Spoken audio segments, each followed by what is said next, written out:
신명기 19장.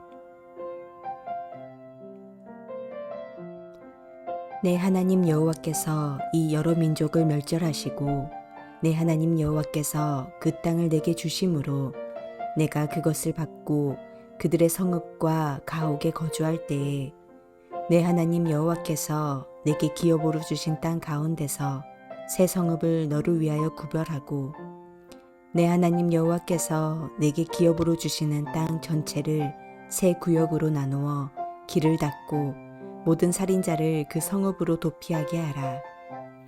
살인자가 그리로 도피하여 살 만한 경우는 이러하니 곧 누구든지 본래 원한이 없이 부지 중에 그의 이웃을 죽인 일, 가령 사람이 그 이웃과 함께 벌목하러 살림에 들어가서 손에 도끼를 들고 벌목하려고 찍을 때에 도끼가 자루에서 빠져 그의 이웃을 맞춰 그를 죽게 함과 같은 것이라.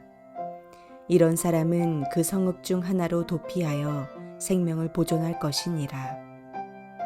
그 사람이 그에게 본래 원한이 없으니 죽이기에 합당하지 아니하나 두렵건대 그 피를 보복하는 자의 마음이 복수심에 불타서 살인자를 뒤쫓는데 그 가는 길이 멀면 그를 따라잡아 죽일까 하노라. 그러므로 내가 내게 명령하기를 새 성읍을 너를 위하여 구별하라 하노라.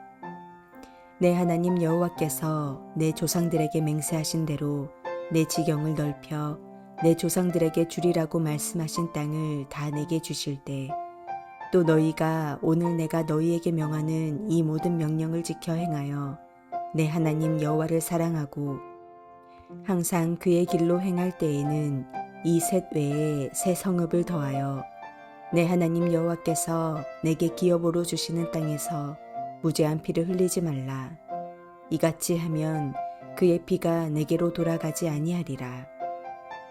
그러나 만일 어떤 사람이 그의 이웃을 미워하여 엎드려 그를 기다리다가 일어나 상처를 입혀 죽게 하고 이 한 성읍으로 도피하면 그 본 성읍 장로들이 사람을 보내어 그를 거기서 잡아다가 보복자의 손에 넘겨 죽이게 할 것이라. 내 눈이 그를 긍휼히 여기지 말고 무죄한 피를 흘린 죄를 이스라엘에서 제하라. 그리하면 내게 복이 있으리라. 내 하나님 여호와께서 내게 주어 차지하게 하시는 땅, 곧 내 소유가 된 기업의 땅에서 조상이 정한 내 이웃의 징계표를 옮기지 말지니라. 사람의 모든 악에 관하여 또한 모든 죄에 관하여는 한 증인으로만 정할 것이 아니요 두 증인의 입으로나 또는 세 증인의 입으로 그 사건을 확정할 것이며 만일 위증하는 자가 있어 어떤 사람이 악을 행하였다고 말하면 그 논쟁하는 쌍방이 같이 하나님 앞에 나아가 그 당시의 제사장과 재판장 앞에 설 것이요 재판장은 자세히 조사하여 그 증인이 거짓 증거하여 그 형제를 거짓으로 모함한 것이 판명되면 그가 그의 형제에게 행하려고 꾀한 그대로 그에게 행하여 너희 중에서 악을 제하라. 그리하면 그 남은 자들이 듣고 두려워하여 다시는 그런 악을 너희 중에서 행하지 아니하리라. 내 눈이 긍휼히 여기지 말라. 생명에는 생명으로, 눈에는 눈으로, 이에는 이로, 손에는 손으로, 발에는 발로이니라.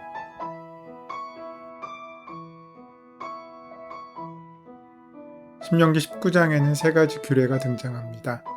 먼저 도피성에 관한 규례, 경계표에 관한 규례, 증인에 관한 규례가 그것입니다. 도피성에 대한 기본적이고 자세한 설명은 이미 살펴온 것처럼 출애굽기 21장과 민수기 35장에 등장합니다. 신명기에서 모세는 복잡한 설명을 피하고 간략하고 쉽게 그것을 설명합니다. 먼저 1절부터 3절까지는 기본적인 규정이 무엇인지를 다룹니다. 하나님께서 주신 땅을 세 구역으로 나누고 새 성읍을 구별하여 도피성으로 지정하였는데 이것은 그들을 위한 하나님의 배려였습니다. 나중에 요단 동편으로 영토가 확장되면 세 개의 도피성을 더 만들어야 했습니다. 땅 전체를 세 구역으로 나누어 각 구역에 하나씩 도피성을 두되 가는 길이 어렵지 않도록 도로를 닦으라고까지 명령하시는 세심함을 우리는 볼 수 있습니다. 4절에서 7절의 말씀은 이 성읍에 피할 수 있는 살인자의 범위를 정해주시는데 의도가 없이 사고로 다른 사람을 죽게 만든 사람의 경우가 여기에 해당합니다. 예를 들어 이웃과 함께 산에 벌목하러 가서 도끼로 나무를 찍을 때 도끼가 자루에서 빠져서 날아가 이웃에게 맞아 죽게 되는 경우 이 사람은 도피성으로 피해 생명을 보존할 수 있었습니다. 비록 사고이지만 피해자의 가족 중 분노하여 복수를 하려고 할 수도 있었기 때문입니다. 8절에서 10절의 말씀은 이스라엘이 하나님을 사랑하여 그 말씀대로 순종하여 하나님이 약속하신 땅을 전부 차지하게 되었을 때 도피성을 확장할 수 있다고 말씀합니다. 하지만 이 일이 실제로 일어나지는 않았습니다. 11절에서 13절의 말씀은 도피성에 들어갈 수 없는 경우를 말해줍니다. 원한을 품고 고의적으로 사람을 죽인 사람은 도피성으로 피할 수 없었고 만일 그가 도피성으로 피하면 그 성읍의 장로들은 사람을 보내 그 사람을 잡아다가 복수자의 손에 넘겨 처벌을 받게 해야 했습니다. 도피성에 관한 율법은 두 종류의 무죄에 관한 관심이 보입니다. 한편으로 고의적인 살인에 희생당한 무죄한 피해자가 있습니다. 다른 한편으로는 원한이 없이 사고로 타인의 죽음에 이르게 한 무죄한 사람이 있습니다. 고의적인 살인의 피해자에게는 살인자를 처벌하는 정의가 필요한 것처럼 비록 사고가 일어났지만 죄가 없는 사람을 보복살인의 불의로부터 보호해야 했습니다. 이 율법은 중요한 법 원리를 담고 있는데 곧 무죄한 자가 벌을 받아서는 안 되고 유죄한 자가 벌을 받지 않고 넘어가서도 안 된다는 것입니다. 도피성은 죄를 짓고 피하는 곳입니다. 물론 죄의 고의 유무가 중요했지만 도피성은 용서를 바라는 모든 사람에게 열려있는 곳이었습니다. 즉 용서의 문이 열려있는 것입니다. 그렇다면 왜 하나님께서는 이 도피성을 이스라엘에게 만들게 하셨습니까? 죄를 지어도 용서받는다면 힘들게 그곳까지 찾아오지 않고 그냥 무죄를 선포하시면 되는 것 아니겠습니까? 죄를 용서할 바에는 죄를 죄로 여기지 않으면 되지 않겠습니까? 그런데 굳이 죄라는 것을 만들고 또 그것을 피할 장소를 만들어 용서하고 이런 복잡한 과정을 겪게 만드시는 이유가 무엇이겠습니까? 어쩌면 도피성을 두신 가장 중요한 이유는 우리의 죄에 대한 인식인지도 모릅니다. 죄를 짓고도 그것이 죄인지 모르는 사람들이 우리에겐 많습니다. 남의 마음을 후벼 파고도 남의 마음을 아프게 하고도 말로 그 마음을 찌르고도 그것을 모르는 사람들이 너무 많습니다.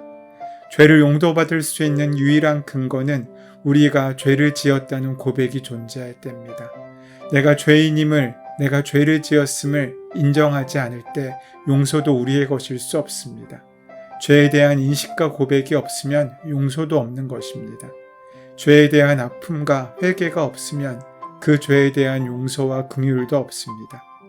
도피성은 오직 고백과 회개를 가진 자에게만 유용했습니다. 자신의 죄를 자복하고 돌이키는 자에게만 보이는 것입니다. 그렇지 않은 자들은 도피성을 찾아가지 않습니다. 아니 그렇게 강팍한 자들은 도피성을 볼 수 없습니다. 도피성은 그런 곳입니다.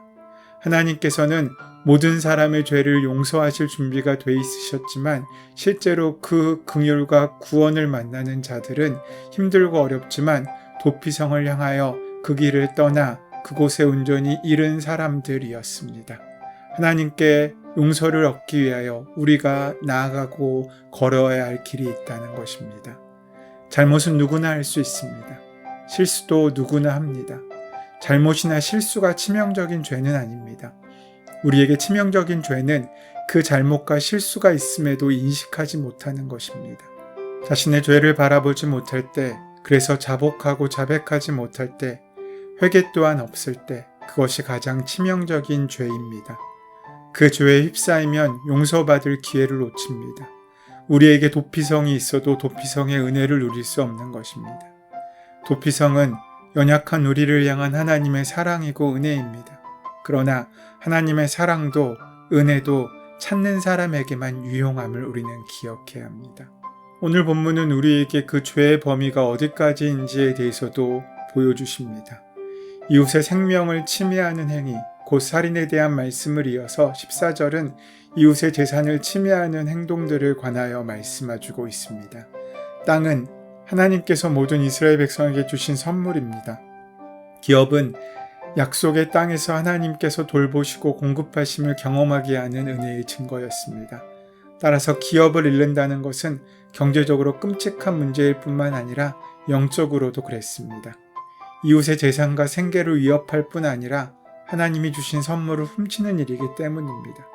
그래서 구약 성경에서 경계표를 옮기는 행위는 가장 나쁜 범죄 중의 하나로 여겨졌습니다. 15절에서 21절까지의 말씀은 확실하게 유죄라고 선언하기 위해서는 반드시 2사람 이상의 증인이 필요하다고 말씀하십니다. 거짓말로 모함하여 누명을 쓰지 않게 하시기 위함이었습니다. 한 사람이 어떤 사람이 악을 행했다고 증언했습니다. 그 어떤 사람은 자신은 하지 않았다고 말합니다. 이렇게 서로가 논쟁하게 될 경우 2사람이 같이 하나님 앞에 나아가 제사장과 재판장 앞에서 판결을 받게 됩니다. 재판장이 자세히 확인한 결과 증인의 위증이 드러났습니다. 그렇게 되면 이 위증으로 피고가 받게 되었을 형벌을 위증자가 받게 됩니다. 만약 이 사건이 사형에 해당되는 것이라면 위증자는 사형에 해당됩니다. 동해의 보복의 원리가 여기서 적용됩니다. 이러한 법을 통해 크고 작은 소송이 무분별하게 제기되는 것을 억제할 뿐만 아니라 위증으로 인해 억울한 피해를 방지할 수 있게 만들어주는 것입니다. 신명기 19장은 하나님의 백성들이 추구해야 할 정의가 무엇인지에 대해서 보여줍니다. 곧 죄가 없는 사람이 억울하게 벌을 받아서도 안 되고 죄가 있는 사람이 벌을 받지 않고 넘어가서도 안 된다는 것입니다. 이스라엘이 하나님의 법을 따르지 않고 우상을 섬기며 부패하게 되었을 때 이러한 정의도 짓밟히게 됩니다. 이 땅에서 무죄한 사람이 벌을 받고 유죄한 사람이 벌을 피해가는 일이 있을 수도 있습니다. 이 땅의 죄인들이 오히려 떵떵거리며 삶을 사는 것처럼 보일 때가 있습니다. 그러나 우리는 최후의 승리를 믿는 사람들입니다. 의로우신 하나님의 심판대 앞에서는 완전한 정의가 실현될 것입니다. 그러므로 하나님의 심판의 날은 악인들에게는 두려운 날이 될 것이고 의인들에게는 기쁜 신혼의 날이 될 것입니다. 그러므로 그 하나님의 살아가심을 기억하시며 소망하시며 사는 저와 여러분 되시기를 소원하고 축원합니다. 이 땅 가운데 불의한 자들을 부러워하지 않고 하나님의 정의를 실현하는 삶을 살면서 받는 억울함과 손해를 기꺼이 감당하며 하나님의 나라를 소망하며 살아가는 저와 여러분 되시기를 소원하고 축원합니다. 은혜의 주님, 우리가 행하는 것이 악한 것뿐일지라도 그런 우리의 연약함을 아시고 우리에게 피할 도피성을 주시니 감사합니다. 날마다 도피성 되시는 예수님께 피하여 살게 하여 주시옵고 잠시라도 죄의 유혹 가운데 빠지지 않도록 우리 자신을 돌아보며 살 수 있도록 인도하시고 역사하여 주시옵소서. 우리 주 예수 그리스도의 이름으로 기도드립니다. 아멘. 이제 오늘 허락하신 말씀이 오늘 나에게 주시는 말씀으로 만나지기 위하여 함께 깊이 묵상하시고 성령님의 도우심을 구하며 기도하시는 시간 가지도록 하겠습니다. 다 함께 기도하겠습니다.